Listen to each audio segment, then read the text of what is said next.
It's the Joel Shit Show, featuring Joel Shit. Hi, welcome to the Joel Shit Show. I'm your host, Joel Shit.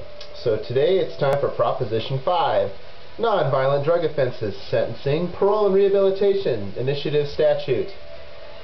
Allocates $460 million annually to improve and expand treatment programs for persons convicted of drug and other offenses.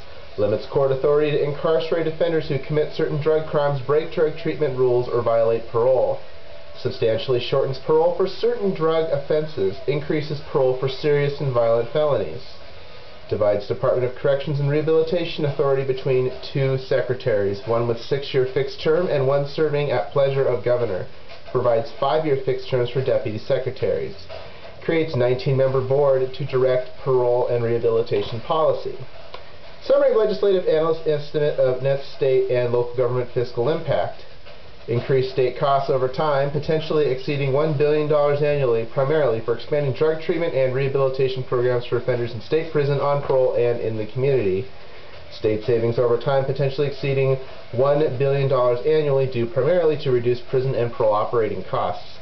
Net one-time state savings on capital outlay costs for prison facilities that eventually could exceed $2.5 billion. Unknown net fiscal effect on county operations and capital outlay. So, maybe we shouldn't be spending so much money putting non-violent drug offenders in prison. Maybe there is a better use of our taxpayer dollars. So let's see who's for it. The former warden of San Quentin State Prison, executive director of the Center on Juvenile and Criminal Justice, and the president of California Society of Addiction Medicine. Also in favor, the judge of the Orange County Superior Court, former assistant chief of police San Diego, and the chief operating officer of Tarzana Treatment Centers. Now let's see who's against it. The national president of Mothers Against Drunk Driving, the DA of the County of Los Angeles, the co-chair of People Against the Proposition 5 Deception. I guess he's not really very important otherwise. The CEO of Mothers Against Drunk Driving, the president of the California Police Chiefs Association and the California District Attorneys Association. So see, here's the thing.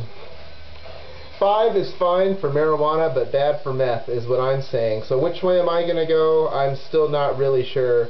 Mothers Against Drunk Driving sometimes get a little out of hand, but of course it's so politically incorrect to say that. But they're a little too idealistic for me. But I don't know. Youth Drug Treatment Specialist Albert Sinella says we must prevent kids from using drugs and help those who have already started. And Prop 5 would create California's first network of treatment programs for young people, and it helps kids avoid addiction. I just can't vote no on something like this, because it just